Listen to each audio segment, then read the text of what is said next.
Ready? Hey everybody, it is Charisma. My business is Charisma's Caregivers Coaching. So I am here today to talk to you about traveling with disabilities. So now I am in Savannah, Georgia. It is not as warm as I was initially hoping or expecting, but this particular trip came about because I have two kids, one with special needs, and this year he's doing Georgia Cyber. And then I have another one, no special needs. She's a senior in college. No, senior in high school. Go ahead. She's a senior in high school. Therefore, we're still trying to figure out which colleges we want to do. So what I did, and they have a different spring break. So instead of taking two spring breaks with two kids, I decided to combine it into two and do a beach and a college tour. So because the little one wanted to go to the beach, the big one needed to go to the college. So basically, that's what I did. I combined the two of them. So, ooh, I thought something flew on me. That is too funny. Okay, I don't like bugs, y'all. So the first thing that I decided to do was figure out which schools we're going to go to. So the biggest one was Savannah State. So we started our journey down to Savannah. So our first stop is here in Savannah, Georgia, where I am right now. It's actually really pretty out here. We can't get in the pool or anything, but it's really pretty out here.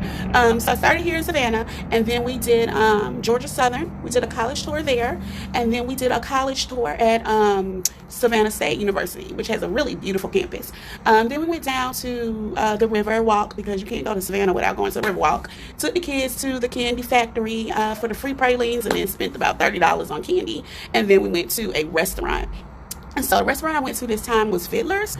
Not really my favorite restaurant. I've definitely had some better ones here in Savannah, but we did do that. So some of the things that I just want to share with you as far as disabilities go with Savannah River Street is cobblestone. So getting a wheelchair over that cobblestone is like, it's very difficult, sometimes nearly impossible.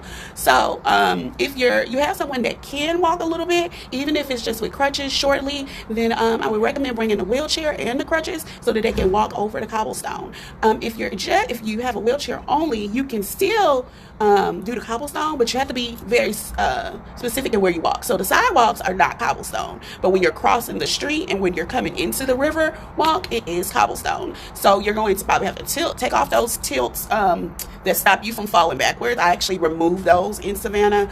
Those emergency tilts, okay, actually work against you when you're trying to get over cobblestone in Savannah. So I tilt the wheelchair backwards so that I can pull him back and then get over cobblestone until I can get to the point where I'm on like flat ground. That makes it really a whole lot simpler, because once you're on the sidewalks, you're on flat ground. So that's one tidbit about Savannah.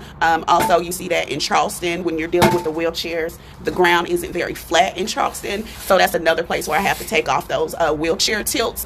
Those tilts are there to help you so that your wheelchair doesn't fall backwards. However, when you go to certain places, you'll find that those tilts actually hinder you.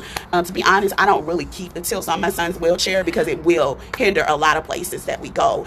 Even if you went to like an amusement park and you need to go uphill, sometimes those tilts will slow you down as well. So that is one tidbit that I do.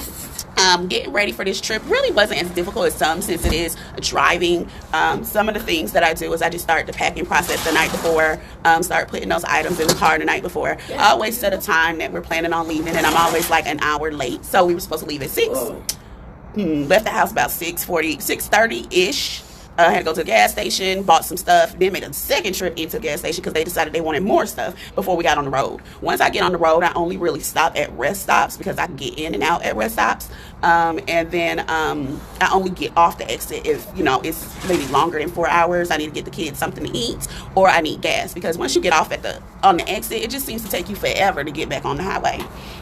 So this is my first stop in Savannah. From here, we are actually going to our next destination. Say hi, Cam. We're going to our next destination in Florida. So this is part of my beach college tour. So what I did was I did the college on the weekdays and the beaches on the weekends.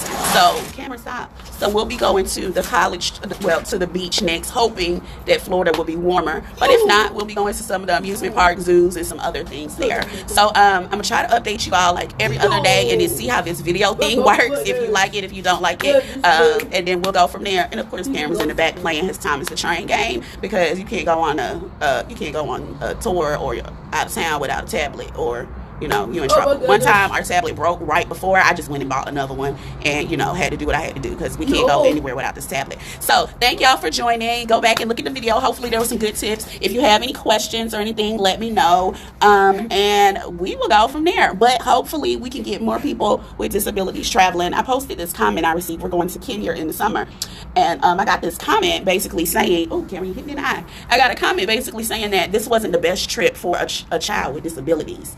And I was so upset about that. I'm like, no, there is no trip that is not the best trip for someone with disabilities, unless the person doesn't want to go there. But we going wherever we want to go, when we want to go, and how we want to go. So I'm going to teach y'all how to do the same.